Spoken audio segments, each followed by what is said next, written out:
Well, those scenic views shows you that we are here still at Parliament buildings. A crucial day, not just for the parliamentarians, but Kenyans as a whole when it comes to the finance bill. And of course, not just the finance bill, but the budget. The finance bill is yet to be conversed by members of Parliament, given that they're anticipating Kimani Kuria, that is the Molo Member of Parliament, and their committee members to submit that particular report next week on Tuesday before the August House, so that the members can peruse through that particular document and ensure the various propositions or recommendations or proposals thereof that were given by manufacturers, organizations and Kenyans alike were able to be included in that particular report. But today we are focusing on the budget of 2024-2025, 4 trillion that is, and of course the members of Parliament will have a chance to scrutinize, not just to scrutinize the figures that have been estimated to the various ministries and to the various sectors that have been allocated this much money. Given that these are your monies,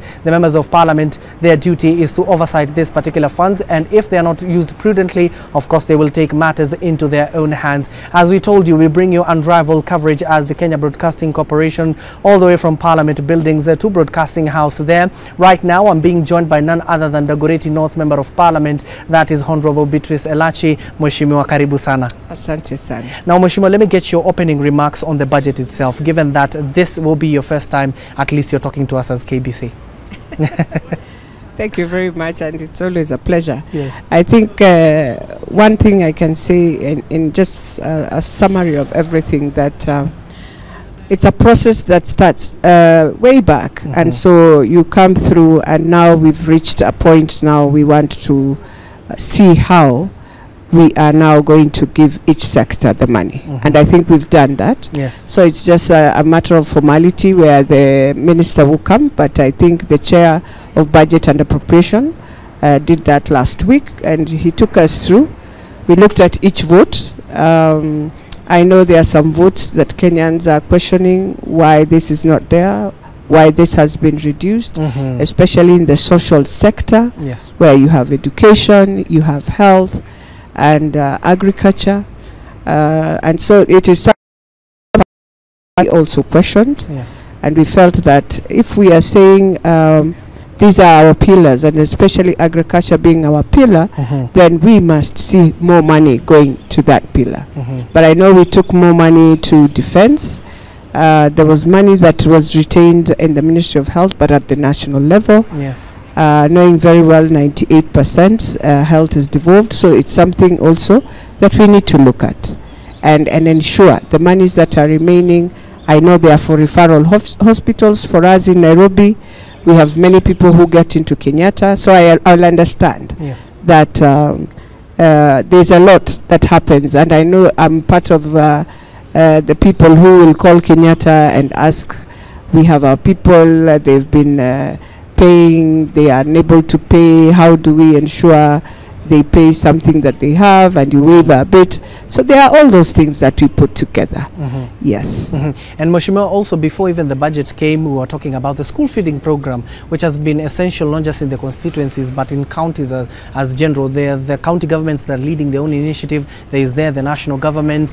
Just about last week even, we saw the Principal Secretary, that is Bello Kipsang. He came here to a committee of the National Assembly and said that it was cut and reduced to a certain extent, and the members of Parliament are of the suggestion. Are you of that particular idea that the school feeding program, those funds should be catered or allocated to NGCDF? I think what we did, we agreed that we return the budget, and we did that. The budget was returned to the Ministry of Education, so that one at least we have handled it. So they have gotten back their 3.2 billion, if I'm not wrong, and it is, I would just tell every child in the Asal area, the money is back and the feeding program will continue. Yes. And are you of that idea that it should be included in NGCDF? I don't want to say that it should be included in NGCDF, because you see, this is monies that has always been there for the Asal area. And I would wish the ministry to continue handling that. Okay. We can think of our different way of the other programs we are running, the feeding program, and I know every constituency at the moment are doing differently, but they are able to see how, especially day school, secondary schools are able And also we need to look at now, if you have a junior secondary school, you see they cannot eat alone in their school. There must be a way we have to handle it. And don't forget, parents have been also contributing for those lunches. So it's a matter of how do you partner properly and do a good program. The way Governor Sakaja has been doing the feeding program for Nairobi. So each county, I think, has their own way of how to handle it. But the most important thing, how do we ensure children are able to have something in school so that we retain them in school is critical. Yes. And Mheshimiwa, shift to the gear where we're talking about the finance bill, because we know the budget is here. These are just estimations. This is where the place the government will be getting these particular funds. And the Treasury has just highlighted on those particular areas. We're talking about the VAT on bread. We're talking about VAT on palm oils, that is cooking oil. We're talking on VAT on motor vehicle tax that has been introduced between 5,000 to 100,000. So Mheshimiwa, your initial thoughts when you saw those proposals from Treasury? Well, for me, I felt first what we should have told Kenyans is we had a finance bill that we passed. Was KRA able to collect their targets? If not, in which sectors did we have the challenges? I know we have a challenge in the fuel levy. We could not get what we wanted. It's because Kenyans realized we are straining, and so we have to relook at how to survive. So they went into survive mode and they changed. And so if you create an environment that you won't be able to get your targets, it's because you are not understanding what this Kenyan is saying. And for me, let me not talk about bread, because we don't need even to talk about it. It just needs to get out. The issue of cars, you see, when you say cars and you bulk all of it, it ends up to the consumer. So even if it's the matatu, even if it is the you imagine if you have a company where you have a fleet of cars. So my question will be, is this package for a company or per car, per vehicle? So if it's per vehicle, it will end up to the consumer. So that is a levy that you will not gain. You will lose a lot.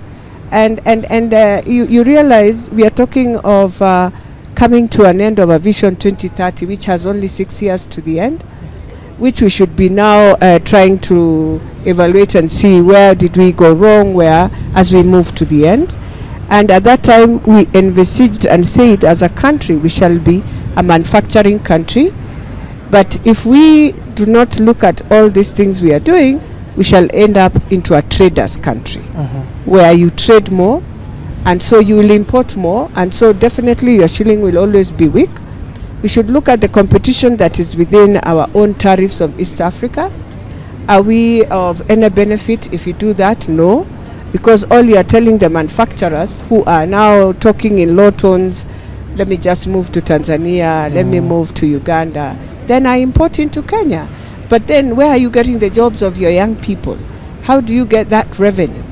I think one of the things that we were blessed for is that God blessed us abundantly. This country has huge, huge resources. Yes. That no any other East African country can talk about. That's one. Number two, we are very worse misusers. We are people who have forgotten that this is our own revenue. We have decided we can work in government and become billionaires. And so some of these things are the things we have to come on the table and ask, are we on the right track? Yes, we are looking for money. Kenyans are not saying they don't want to pay. Kenyans are saying, where is the service? If you do a road 1 year and you tell a Kenyan when the rain comes, the road has already gone, then you didn't do the road. Because the roads that were done with the colonialism are not going by the rain. They are there. How come ours in 1 year, the road is gone? It has to go for maintenance. Then let us change the strategy. All our highways, give us a private partnership. We'd rather pay on the toll, know that you are collecting the money, and we will never go back to do my mechanics of the car. I mean, I will save. I'll save time. I will save arriving where I want, but at the same time, I will have given revenue to government. Then the way we have very many loopholes. But here we are, we believe, oh, when you get it from this Kenyan, that Kenyan is going to close that kiosk. So are you going to collect this revenue? No. So I just want to plead. Why can't we love ourselves, love our country, love the money we normally tax all our citizens, and ensure you spend it well? That's the question Kenyans are asking as leaders. And all of us are a problem to this problem. And that is why you will feel in other countries where you collect revenue is where you put more money so that you collect and give. And so if you tell me the lives of our Kenyans where we thought they were marginalized have not changed to date, who are the problem? As leaders then. We have decided we just need to have a small club of ours where we are just ensuring I am tenderpreneur number one here, I will do here, I'll do here. And then you come and you start talking again very arrogantly to the same people. It doesn't work that way. But then again, Mheshimiwa, as we enter the final leg of our conversation, you as the legislators, you have the power to whip the government into shape. So if there are these leakages and these revenue leakages we have been witnessing, corruption, what are you as a legislator doing about that? We don't. Do you know one thing I have refused? It's not about laws in Kenya. The laws are there. It's now our moral here. That's where we've reached. It's not. You don't tell me I can bring in which other law. You have EACC. You have external auditor 1, external auditor 2, internal auditor 1. They come. What are you auditing? You audit. Fine. In the end, I mean, we are playing PR with our country. 10 years down the line, we're going to cry. 10 years down the line, the port of Dar es Salaam will be doing very well than us. Because they have agreed these things. You have to have partnerships and see how to streamline. And in Kenya, the day we will just say, let's use our resources well, let's stop wastage, let's stop taking it, let's do good things that can last 50 years. We will move. I'm not saying we are good. Even us, when we are doing our own things, even right now, most of the problems, we are the creators, because we come here and we think regulation, this will help, this law will help.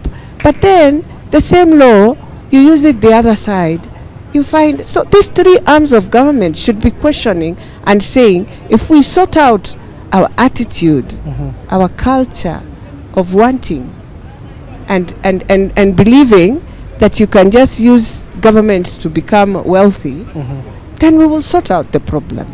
That's our problem. Yes. Okay, Mheshimiwa, what are the issues you would like the Cabinet Secretary to address before you as parliamentarians, when that finance bill comes before you even take a vote, what areas are you even suggesting to the Treasury to look into before this passage of the finance bill itself? We went even as the women parliamentarians to the to the team, and we are saying, number one, you cannot tell me that you are now bringing in a levy for vehicles while you forget it's not just the vehicle. It's a pyramid of many other things that you are going to ensure when you bring in that levy, the consumer will be hurting beyond now. You're about to start our shift. We have affordable housing, you told us. You have not even come to tell us whether we are doing well in the last 2 years, where the houses have reached. You have quite huge resources you've now decided to take to treasury bonds because the intake is becoming less. But finalize, you are now coming and telling me diapers, where Nairobi we don't have water. Where are they getting water to drink and to start going back to the century, I don't know which one, of washing diapers and napkins? And where are even the napkins? They are not there. Right now don't even know the pin we used to use to do a napkin. Why are you taking back ourselves to that era? And the other question, the eco levy, look at it not just as you see it. There are many ways. Already we have many regulations NEMA can use to collect revenue. They are not using. You've left people with a lot of dirt, filthiness in every places. They don't collect, you don't find them. Yet we have given you the power to find, so that we just transform our city to be clean. But you can't. You've left it. Now you want another levy. And yet people can just put a whole lorry of sand and it will come rushing into your eyes. You have a levy to do it. You never do it. You just left it. Why are you not collecting first those that we have already given you regulations to do, and you are coming for a new one? A new one that is going to hurt the whole business sector, the whole structure of livelihoods of many people, and even, I mean, we are doing it as if we don't understand the cry. And so for me, as this bill comes, I am hoping the finance bill is not going to bring us a report and say you either kill it all or pass it. No. I want to tell the Committee of Finance, bring the report that when we go to the Committee of Whole, we are able to amend, or bring in those amendments, we carry them. And we are hoping the levy on Echo, cars, Safaricom, all those things in terms of internet, don't take it. You have been collecting from them revenue. Take it to 20%, you kill. So all those things must be out of that bill. And let's see how we collect revenue in a different way. But lastly, let's go to private partnerships on all our highways. Kenyans are willing to pay toll, and they will know I am paying because I'm passing through a road that doesn't have a pothole, that is a good road, and we don't mind now good things, but we will pay for them, but not in the way we are doing it. Yes. Thank you so much, Mheshimiwa. You know, now the ball is on your court, you and your colleagues, because the finance bill, at the end of the day, the people who will pass it is you, the legislators. Oh, yes. And so many Kenyans are sending SMSs, and they are calling, and they are saying, look, please don't do this. You see, now we should be telling them, we are doing it knowing very well the views gave us, we have removed this, we have removed this, we've come to a win-win on where we feel, yes, we still need revenue, but on this one, we've ensured livelihoods also continue. Yes. Thank you so much. That is Dagoretti North Member of Parliament. Always a pleasure having you on set, and thank you for your words. And now, given that the ball is on your court, Kenyans are watching, not just constituent members of Dagoretti, but the whole country at large, given at the end of the day, the parliamentarians have the say and the power to keep the government in check, given that it is their mandate, it is a constitutional mandate of the oversight role. I'm not here alone. My colleagues already, Gladys Mungai and Kamche Menza, of course, will be informing you in the other parts of this particular the budget itself, the 4 trillion budget that is currently being presented in the afternoon by Treasury Cabinet Secretary, that is Professor Njuguna Ndugu. For now, we take you back to Caroline Jenga to continue with the conversation. Of course, once we do get a hold of these legislators and experts, we'll be coming back to you and informing you. Continue watching KBC, and of course, you can also talk to us on our social media platforms at KBC Channel 1 on all media platforms. For now, back to you.